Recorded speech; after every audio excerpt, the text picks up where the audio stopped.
Hi friends, நேற்று வந்து 6ஆம் நாள் திருவிழா அன்றைக்கி வந்து சூரம்பாடு திருச்செந்தூர்லலாம் ரொம்ப வெகு விமர்சையாக நடந்திருக்கும். அதே போல் இங்கே நாகர்கோவிலில் நாகராஜா கோயில்லையும் நல்லா அழகாக சூப்பராக நடக்கும். நான் போகலை, பட்டு அழகாக நல்லா நடக்கும்னு சொல்லுவாங்க. அதனால் இன்றைக்கி வந்து நாகராஜா கோயிலில் திருக்கல்யாணம், அதை பார்க்குறதுக்காக நான் கோயிலுக்கு போயிருந்தேன். அங்கே பயங்கர கூட்டம். உட்காந்து தான் இருந்தோம். அதுக்கப்புறம் நேரம் ஆக ஆக புஷ் பண்ணி இழம்பவே வச்சுட்டாங்க. ஒத்த காலில் நின்று தான் சாமியோட திருக்கல்யாணத்தையே பார்த்துருக்கேன். அந்த அளவுக்கு கூட்டம், நிற்க கூட முடியலை. அந்த நேரம் பார்த்து மழை வேறு. திருக்கல்யாணம் ஆரம்பிக்கவும் மழை வர ஆரம்பிச்சிது. கரெக்டாக 10 மணிக்கு அபிஷேகம் பண்ண ஆரம்பித்தாங்க. ஒவ்வொரு அபிஷேகமாக 10 மணிக்கு ஆரம்பித்தது. 10 மணிலேருந்து 10:30 வரைக்கும் அபிஷேகம் பண்ணாங்க. அது மஞ்சள் அபிஷேகம், கலபம், அப்புறம் வந்து ஒவ்வொரு அபிஷேகம் பண்ணி முடிச்சுட்டு சாமிக்கு வந்து ஒரு மாலை போட்டு தீபாரதனை காட்டி அப்புறம் தண்ணி ஊற்றி அபிஷேகம் பண்ணி மறுபடியும் ஒவ்வொரு அபிஷேகமாக மாறினாங்க. பால் அபிஷேகம், தயிர், இளநீ, பஞ்சாமிர்த அபிஷேகம், இப்படி ஒன்று ஒன்றா பண்ணி ஒவ்வொரு அபிஷேகத்துக்கு அப்புறம் தீபாரதனை காட்டி இது பண்ணாங்க. லாஸ்ட்டாக வந்து அபிஷேகம் பண்ணாங்க. அதை பண்ணி முடிச்சுட்டு விபூதி அபிஷேகம் பண்ணி அதை இது பண்ணிவிட்டு அதுக்கப்புறம் வந்து அபிஷேகம் பண்ணாங்க. அபிஷேகம் பண்ணும்போதுல சாமியோட அந்த அன்னத்தை வந்து உருண்டையாக இது உருட்டி சாமியோட உடம்புல வந்து வச்சாங்க. வச்சு கொஞ்சம் வெண்ணெய் நெத்தியில் நெஞ்சிலலாம் வெண்ணெயை வச்சு அபிஷேகம் பண்ணி அதுக்கு அவங்கள அந்த டைம்லேயும் தீபாரதனை காட்டி எல்லாம் பண்ணி சாமிக்கு அழகாக பண்ணிவிட்டு சாமி அழகாக அலங்காரம் பண்ணி இது அபிஷேகம் பண்ணி எல்லாம் பார்க்குறதுக்கு அவ்வளோ அழகாக இருந்தது. நான் இது வரைக்கும் நான் போனதில்லை, திருக்கல்யாணம் நான் பார்த்ததில்லை. இதான் ஃபஸ்ட் டைம் நான் பார்த்துட்டு எனக்கு நல்லா பிடிச்சிருந்துச்சு. கூட்டமும் நல்லா இருந்தோன்னு இப்போ என்ன நினச்சிட்டேன், அப்போ அடுத்த வருஷமும் நம்ம போய் பார்க்கலாம் அப்படின்னு நினச்சிருக்கேன். இன்றைக்கி வேறு எனக்கு வந்து வெட்டிங் டே, அதனால் இந்த வெட்டிங் டேயும் திருக்கல்யாணமும் சேர்ந்ததுனால சரி நம்ம கோயிலில் போய் திருக்கல்யாணத்தை பார்க்கலாம் அப்படிங்கிற ஒரு ஆசையில் தான் போய் பார்த்துட்டு அங்கே எல்லா அபிஷேகம்லாம் முடிஞ்சு அபிஷேகம் முடியறதுக்கே 10:30 ஆயிடுச்சு.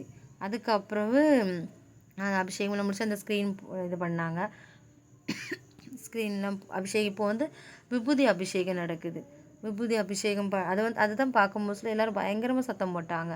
சத்தம்னா இது அரோகரா, முருகனுக்கு அரோகரா, கந்தனுக்கு அரோகரா அப்படின்னு சொல்லி நிறைய அரோகரா கோஷங்கள் போட்டாங்க.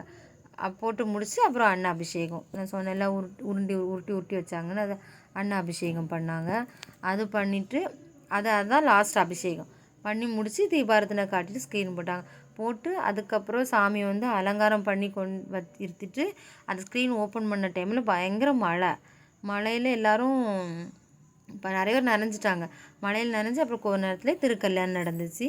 அது திருக்கல்யாணத்துக்கு முன்னாடி சாமிக்கு வந்து பூநூல் மாற்றினாங்க.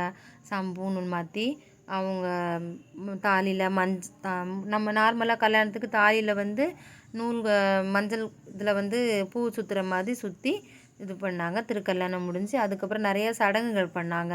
அக்னி வலை வந்து அது வந்து இது பண்ணுற மாதிரி அக்னியில் இது பண்ணுற மாதிரி அப்படி 3 நேரம் சுற்றி அக்னி வலம் வந்தாங்க. நிறைய சடங்கு திருக்கல்யாணம் முடிஞ்சதோடு நிறைய சடங்குகள் பண்ணாங்க. அது டிஃப்ரெண்ட்டாக இருந்துச்சு. ஆனால் நம்ம அந்த இதெல்லாம் படத்தில் பார்த்துருக்கோம், இந்த மாதிரிலாம் பண்ணுறது. நம்ம நேரில் நான் பார்த்ததில்ல, இதான் ஃபஸ்ட் டைம் இப்படி பார்க்குறேன். இவங்க 2 பேரும் தான் மாறி இது பண்ணிக்கிட்டாங்க. எல்லாம் இப்போ அக்னி வலம் வந்துட்டுருக்காங்க. அக்னி 3 நேரம், இது 3ஆவது நேரம் வலம் வந்து பொரி கொடுத்தாங்க. அதை வந்து அக்னி குண்டத்தில் போட்டாங்க. அதை போட்டு முடிச்சுட்டு அதுக்கப்புறவு உட்காந்து தேங்காய் உருட்டி விளையாடினாங்க.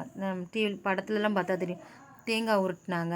அதுக்கு இந்த கண்ணாடி தலை சீவுறதுக்கு மாப்பிள்ளைக்கு வந்து கண்ணாடி வந்து ஒழுங்காக காட்டாமல் அது விளையாடுற மாதிரி, அதுபோல் பொண்ணுக்கும் அதே போல் கண்ணாடியை காட்டாமல் அப்படி சடங்கு பண்ணாங்க. தேங்காய் உருட்டி பூ வந்து 2 பந்தை கொடுத்து அங்கேயுமா தூக்கி போட்டு விளையாடினாங்க. அது அங்கேயுமா ரெண்டாவது எடுத்து கொடுத்தாங்க. பூப்பந்து விளையாட்டு, பப்படம் அது அழகாக இருந்துச்சு. பப்படத்தை தலையில் பொடிக்காமல் தலையை தள்ளி எடுக்கிறது, பப்படம் பொடிச்சு இது பண்ணுறது, அந்த விளையாட்டு விளையாடினாங்க. அதெல்லாம் பண்ணி அது மாப்பிள்ளையும் பொண்ணும் வந்து பப்படம் உடைக்கிறதுக்கு இது பண்ணுறது மாறி பண்ணிக்கிட்டாங்க. சிரிக்கவும் செஞ்சால் பப்படம் உடைத்தல். விளையாட்டு போட்டு வச்ச மாதிரி நிறைய பப்படம் வச்சுருந்தாங்க.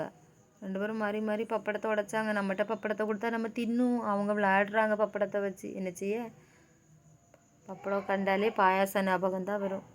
அதை முடிச்சுட்டு வந்து அக்னி இது அருந்ததி பார்த்து அம்மி மிதித்து மெட்டி போடுவாங்கள்ல, அதே போல் தான் இது பண்ணாங்க. தள்ளிந்து எடுத்தனால அவங்க மெட்டி போட்டது கிளியராக தெரியலை. ஆனால் இப்போ பண்ணுறது வந்து அருந்ததி பார்த்து அம்மி மிதித்து மெட்டி போடுற நிகழ்வு தான் இந்த நிகழ்வு.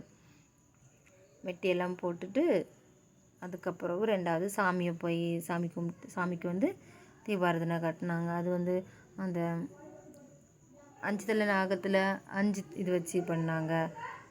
அப்புறம் அப்படியே 3 இதில் தீபாராதனை காட்டினாங்க. பார்க்க அழகாக இருந்து இதான் ஃபஸ்ட் டைம் பார்த்தது.